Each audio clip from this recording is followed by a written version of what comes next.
2014, 2015, 2016, I don't know. Or Scout, you want to help a colleague? If I may, colleague, please. you wouldn't feel Please offended. do that. But you see what I'm doing, we putting them on the spot literally, but figuratively I'm saying, we gotta be able to get the confidence that if we are not gonna make it, let's at least have an idea of, we're not gonna make it, we're gonna miss it by. Yes, please. Scott. Absolutely. If I may just bring some perspective to this, and definitely a clean audit, I share your dream. I believe in this country there will be a day and a time, and I'm not going to put a date to it. Yep. But we've achieved a lot in the last 10 years. Sure. We have promulgated the MFMA in 2003 and celebrating 10 years. Local government was the only sphere of government that adopted GRAP or accruals. Yep. That was a bold step. It's also no monkey business. It's not for the faint-hearted. Sure. So I don't think we've done bad in that area. We're a country that came through a history. Skills are not found behind every bush. But there is some great achievements in the sense that, if I may share this, we had a very small municipality in Limpopo, and when we wanted to ascertain, is the skills scarcity real? We put an advert in the paper. We had 27 graduates with accounting 3 and auditing 3 that applied in the small municipality of Makuru Tamaga. The facet confirms that there's 300,000 graduates that's unemployed. So I think we've made progress. If you look at the programs that SAICA has put forward, Right. there is progress. But it's not going to happen maybe in 5 years or 10 years. Maybe we should also acknowledge that it's not all doom and gloom. Right. That we have done some things right, and that there are leadership. I mean, there's a couple of municipalities that you'd never expect is going to have a clean audit, and they've done it. They've done, yeah. That's a good accomplishment. Councillor Naidu, let's come back to this accountability side of things as well and ask. You obviously work in one area, but you share information and notes with your counterparts from other areas. What is the temperature gauge they're telling us? Are you going to remain the exception? Or are you going to move to the point where you're at least the rule, that you're one of the many, the majority of municipalities in South Africa that are getting it? Because honestly, I don't know why we shouldn't get a clean audit anyway. Let's face it. If you go by Adrian's example, that if we understood that this is our money we are spending, even if you are not, are we going to achieve this thing? Yes, I think as South Africans we do have a common goal, and everybody is striving towards clean audit. Right. Obviously, we're at different stages of this for various reasons. But I think what is important is that we continue to share this platform here. I mean, it's a superb and excellent, opportunity to share information, to share knowledge, etc. So we need more of this, I think. We are very hard. As South Africans, we are actually very hard on ourselves. We have, as our colleague has just explained here, we have achieved a lot. There's still more to achieve. And I think just working together, we can really get there. As a Tungulu, we definitely working towards our 2014 deadlines as a collective. Use of consultants, because we've talked about governance, political will. If we admit there are areas that don't have skills, hey, give consultants a break. Some of these municipalities could use consultants and get systems in place. What is the chance of that happening? And would you advise that with proper control and not blind use of consultants, there's a chance that we could accelerate some of this progression towards the clean audit? Thanks, Program Director. I will refer you to the AG's presentation on entities that have used consultants and have had a clean audit. Right. And there are those who have used consultants and are sitting with disclaimers. Yeah. So one of the things that Frank Chikane says to his board is people are thriving in chaos. It's good while there's chaos to make money out of the system. Oh, for sure. Because one of the biggest single issues is that these service level agreements that are signed with consultants are merely just for compliance sake. No one holds these these consultants accountable. And I have a view, I do come from the environment, and I have a view that consultants have a role to play, a big role to play, but we mustn't hide behind them. Consultants need to equip all these interns, all these teachers, all these, they need to equip them so that when they sit in front of an audit committee, they are able to articulate at least what they've been advised to do. So there is a role, but at this stage, I think it's working more around getting the work and getting the money, and skills transfer tends to be, there is discussions around it, but I don't think somehow there's a blockage in the transfer. Let me put it that way. Right. I want to ask you to step to the podium again and share with us your best practice, your, features of a winning municipality. But before I do that, there might be one or two questions or comments. If they are made crisply and very, very, very straightforwardly, please.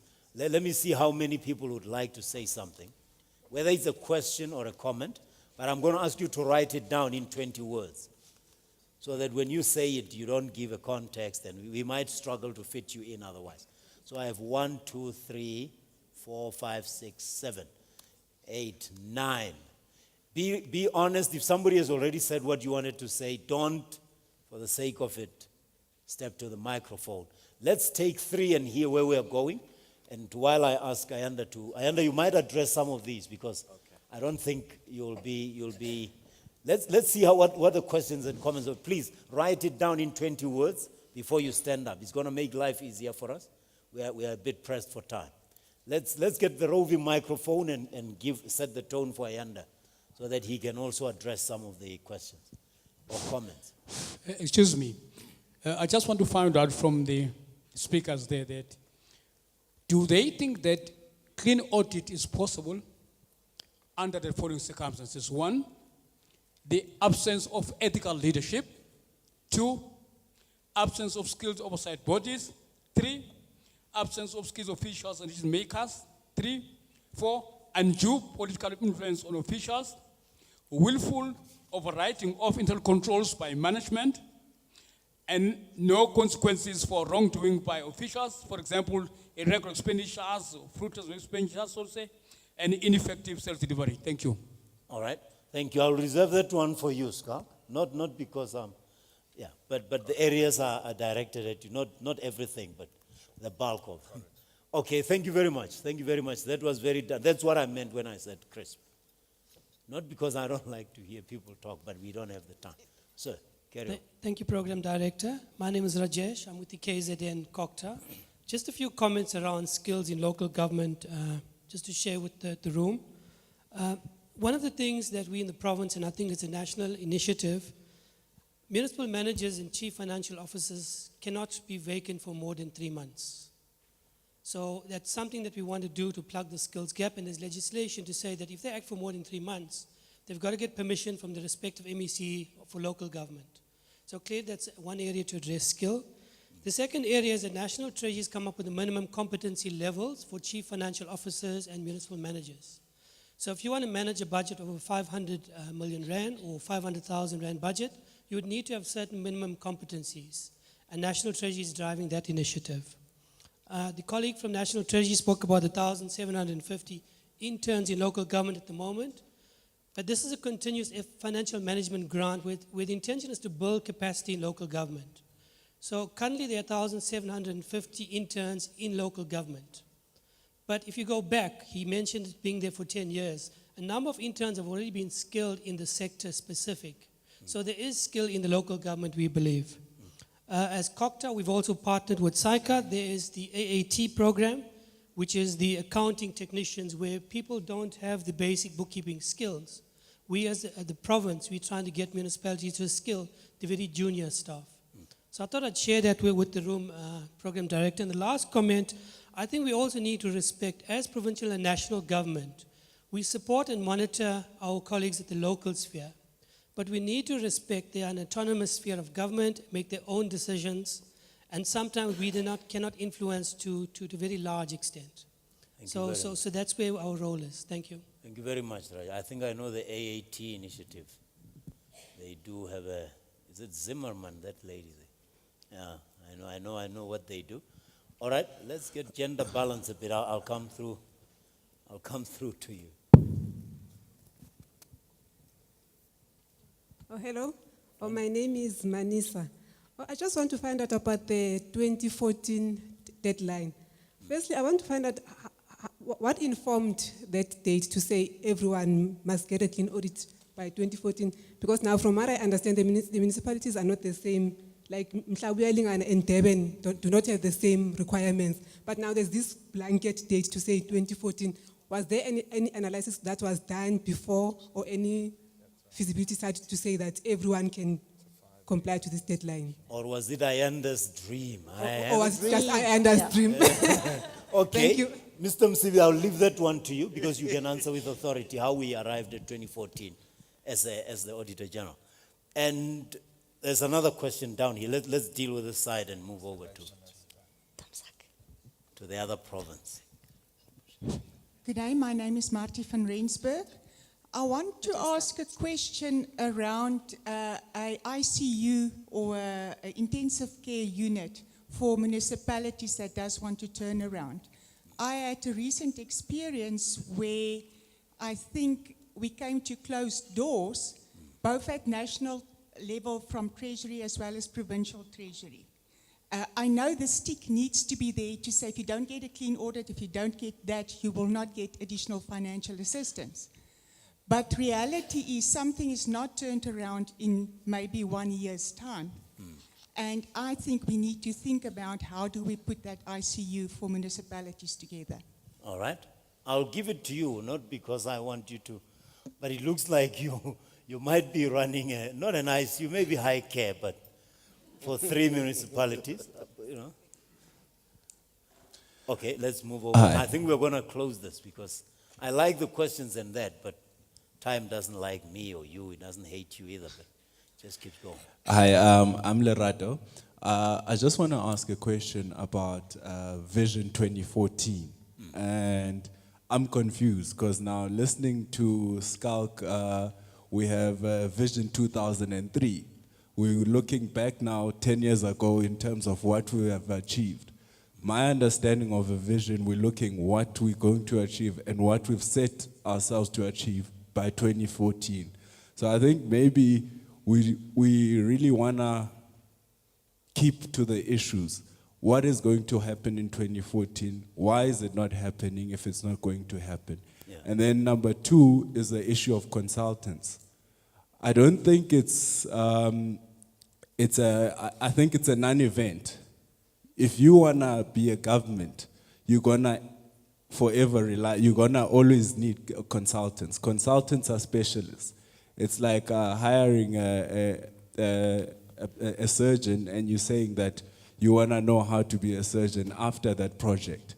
You know, consultants are there to specialize. If you want to know how to do the work yourself, then you need to go to university and train yourself. It doesn't take one project to upskill an individual. Except you hear when he talks about blind use of consultants, that some of the functions are performed that could be performed by an in-house, and they are not even leading to capacity improvement. They're just cannibalizing. Effectively, you're taking money out that you could be hiring a full-time person for, and you're hiring a consultant. Okay, please go ahead, Ashley. My question is just around accountability.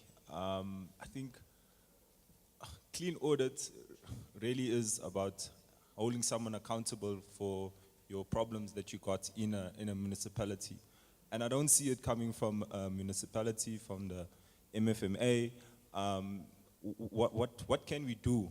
I mean, from a government perspective to hold people accountable, because at the end of the day, that's public funds. It's you and I tax money that's been plowed into consultants coming in, and problem is not getting solved. How can we actually hold people accountable for their actions? All right. I'm going to give you 2 minutes, Ayanda, because these are going to be available, right, electronically. I'm looking at the 2 presentations that's still to follow, and then I want to give everybody here 30 minutes to 30 seconds to a minute to make closing comments. But please, just share with us that slide that I think could summarize a whole lot of things for us. Okay. Thank you, Program Director.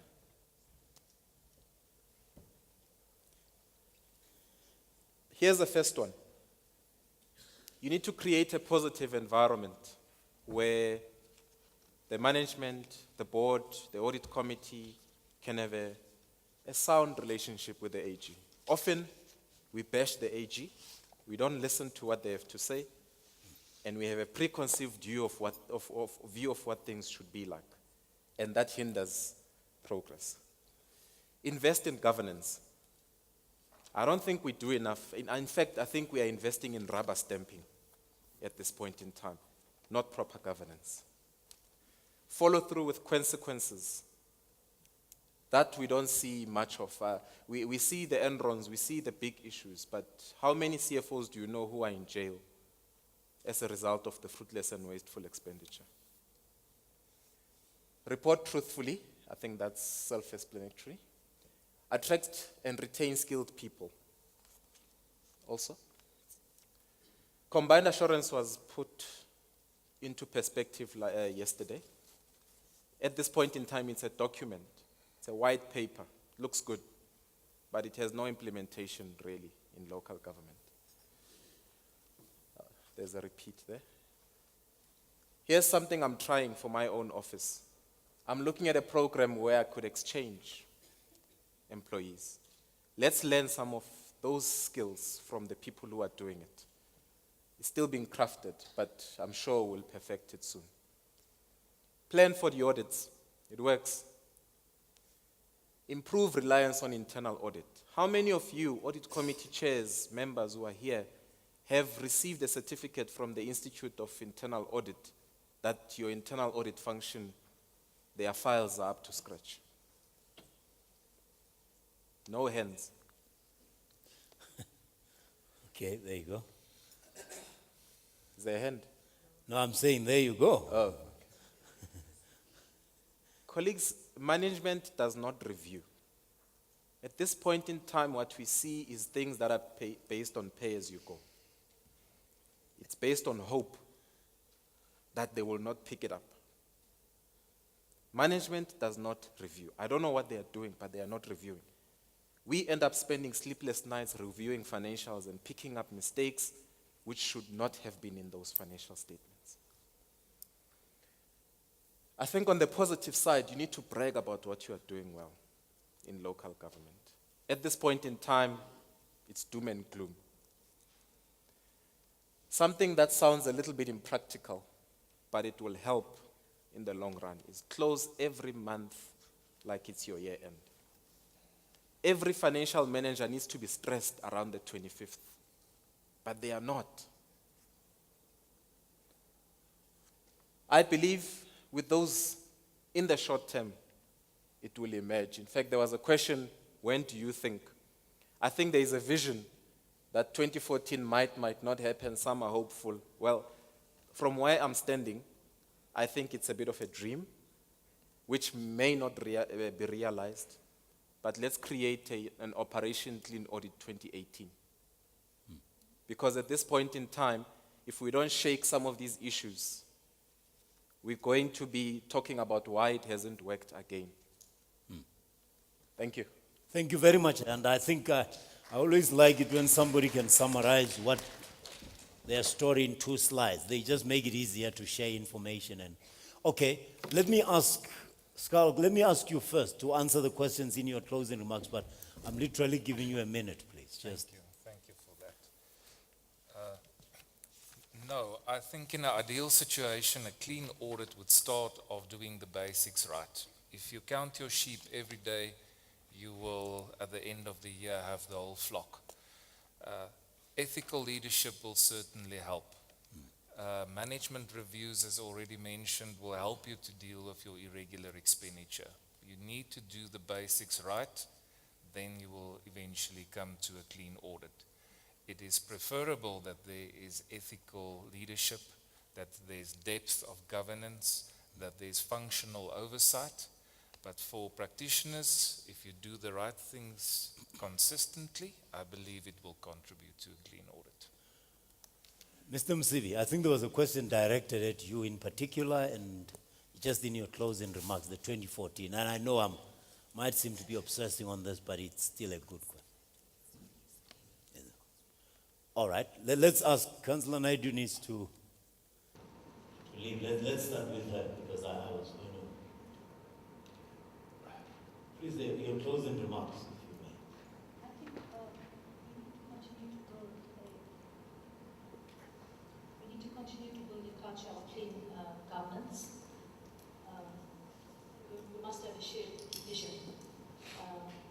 That is now your municipal leadership, your political leadership, as well as the community, which is a key stakeholder when it comes to service delivery.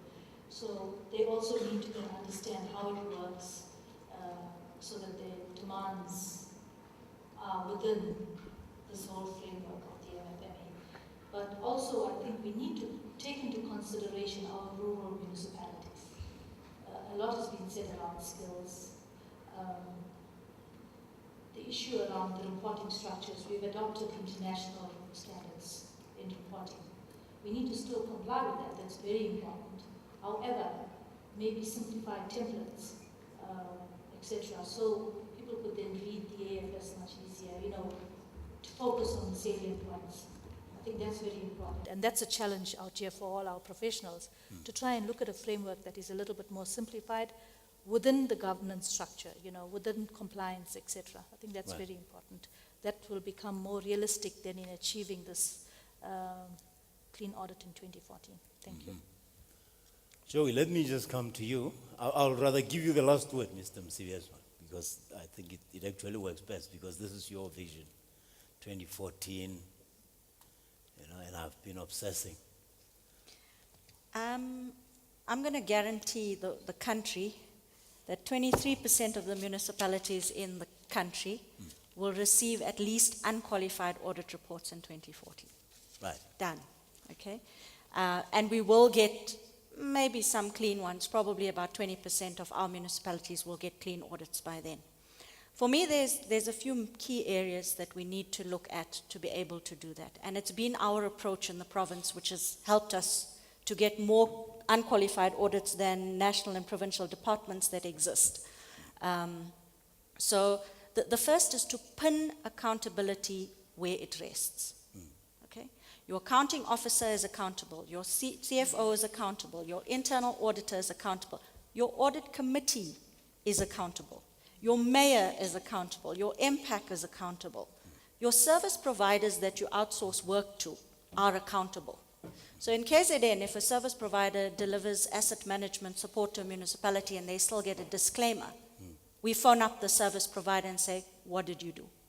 You need to have institutional integrity, you need to have professional integrity, and you need to have personal integrity. And with that, you're going to change the culture, because everybody knows what needs to be done. The accountants know how to prepare financial statements and what needs to be done. Nobody needs to be taught those skills. It's about the right culture and the right attitude. And from there, the second element is that you must have consequences. The AG has said it. There are no consequences. In KZN, we are criticized. We are constantly in the media because we ensure that there are consequences. Our councillors of the municipalities that got disclaimer and qualified audits did not get the maximum of their upper limits in their remuneration. We might end up in court about that, but we'll fight that battle when we get there. Our CFOs, senior management and MMs in municipalities that got qualified and disclaimer audit opinions do not get performance bonuses because the political leadership demands it. that you will account properly.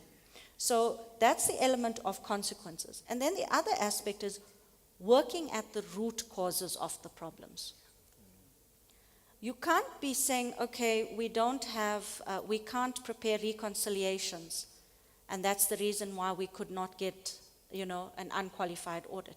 And then the province goes in and says, okay, we'll do your recons for you. It's not going to work. It's not sustainable. The root cause is getting the right level of skill and the right capacity in that municipality to do that. Where it is required. So we need to do that. And then Okay. as a province, we just support strategically, and collaboration is critical to succeed. Collaboration at a provincial level and at a local level. Right. I'm going to plant the ICU issue on your doorstep. Not that I say, but please try to answer that and make your closing remarks as well. Okay, thank you very much. In terms of the ICU, I'll answer in terms of the programs that I do know exist. Certainly in KZN, I do know that the Provincial Treasury has got a municipal support program, which is basically a program where the Provincial Treasury deploys resources to go and do an assessment as a municipality. They work out a project plan based on the weaknesses that were found at the municipality, and they then deploy resources to go and help with the areas that were determined as being the critical areas where they needed capacity.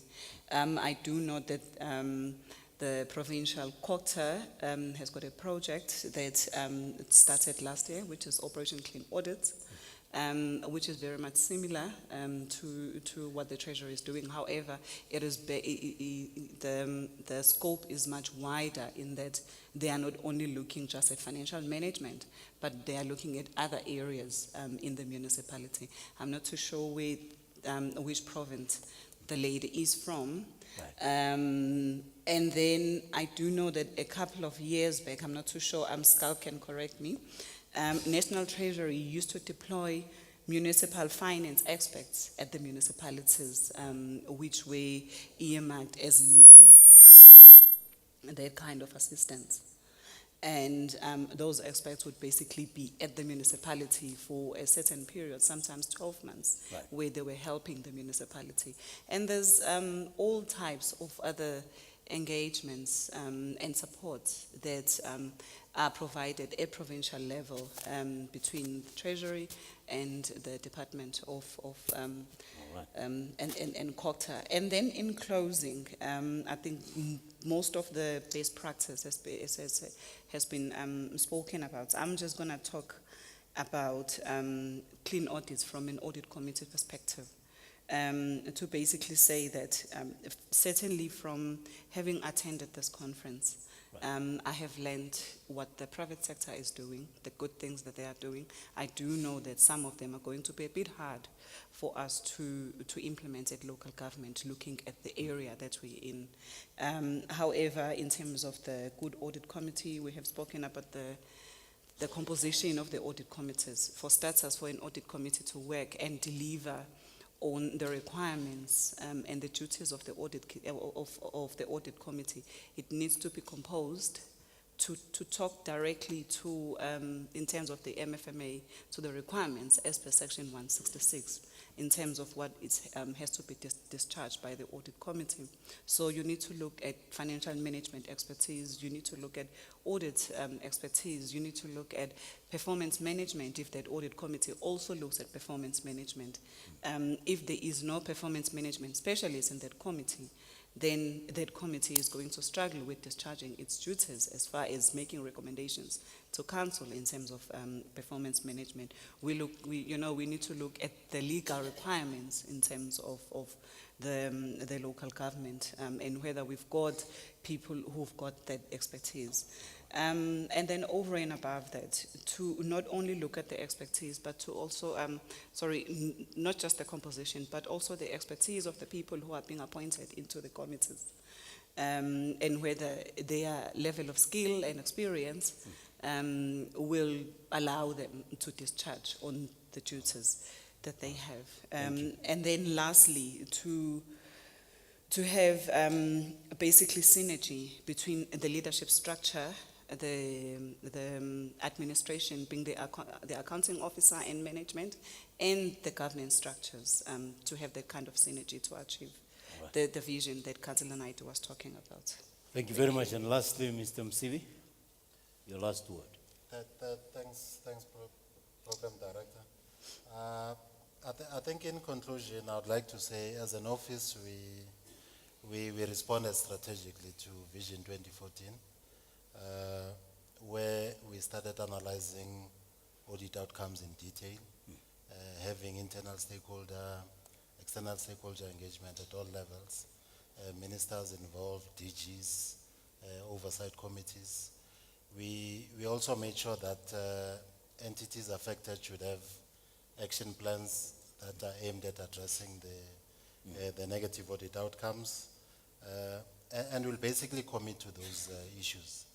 And we're also emphasizing on issues around basic internal controls, daily, monthly disciplines that should support accurate reporting, whether you talk of financial statements or performance reporting. All right. We will carry on doing that. But in terms of responding to how the Vision 2014 was informed, Right. I can basically say it was a 5-year vision that was launched in 2009 by the late Minister Shikega to say whatever assessment that was made in terms of directing government to that level. But how was 2014 as a target date informed? I can really not answer as... It could just be the 20 years of the new democratic government couldn't be still talking about clean audit. But thank you very much for coming through. Ayanda Kanana, the municipality expert, Mr. Msivi Vusi from the Auditor General's Office, from the Accountants General Office, Carl Human, Joey, your surname? Krishnan, from the provincial, from Kokta, and Nosipo Mkunu from, well, we can't say where she's from because she's here in the capacity as the High Care Municipality Expert Audit Committee Specialist. Thank you very much to Thomas Sasa. We'll just give them some tokens of appreciation, a round of applause.